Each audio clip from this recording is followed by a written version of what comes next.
I want to make 3 points. First, I think we need to begin by calling the problem by its name, the problem that besets British universities at the moment. We often get caught up in all the issues, whether that's open access or ref or student fees. We get lost in the detail or we get crisis fatigue. But I think these are all symptoms of a problem which I call the enclosure of the epistemic commons. And we can speak a bit more about what that might mean later in questions. And I think that's the underlying cause that these are all symptoms of.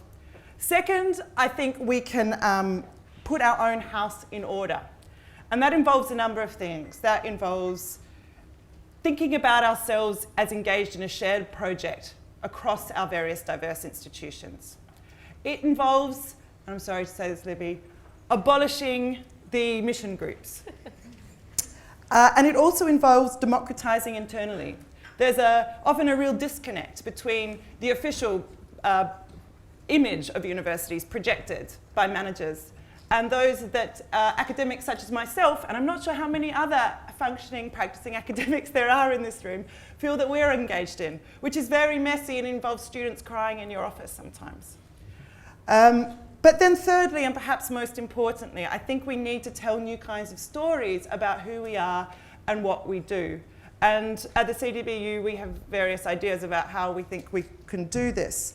But I think we need to articulate the value of institutions. I think universities are really remarkable kinds of institutions. They're one of the few places where older people and younger people come together in a partnership, where alive people and dead people talk to each other across the distances of time, where people who are inside the institution collaborate with people who are outside the institution, where people who are here collaborate with people who are far away.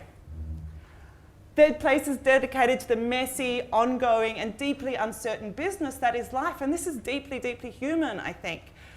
And unfortunately, these are qualities that are not tailored to the kind of marketized, priced world where value is commodified and preferably tradable. And it's exactly for this reason that universities are very, very precious institutions, and it's the reason I think we need to defend them. Let me just start with just asking the panel very quickly to say what you think the public image of our universities is. Just very quickly, Tamson. Well, it depends which universities we're talking about, and I think that image is kind of divided, but they still remain elite institutions that are beyond the reach of people, and I think this is wrong, but it's out there. It's regarded as not something for everybody, but for a certain section of society, you would say. What would you say the image is, Rick? Yeah, well, I think people, the general public's image of universities is, yes, I mean, I think that would broadly be true, but at the same time, you know, lots of people want to go to university. I mean, it's not, you know, and actually,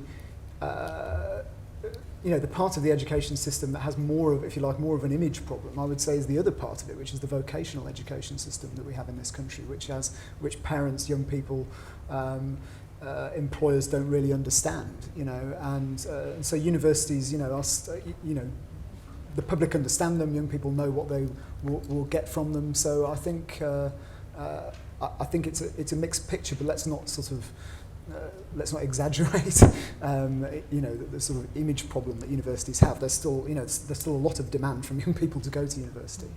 Certainly there is. What do you think the image of universities is in this country amongst the public? Yeah, I think it's very confused and very mixed, and I think you hit on it exactly with the distinction between what young people are demanding and what parents are demanding for their young, you know, for their children, versus the public discourse and the political discourse about universities. So, you know, the same individual will say not everybody should go to university, but they will want their child to go. So it's a very confused picture, but certainly we don't share the view of our international competitors around the value, just the value of having a flourishing, major, diverse, growing higher education system in the UK. I think people still think that it's probably a bit too big, if anything.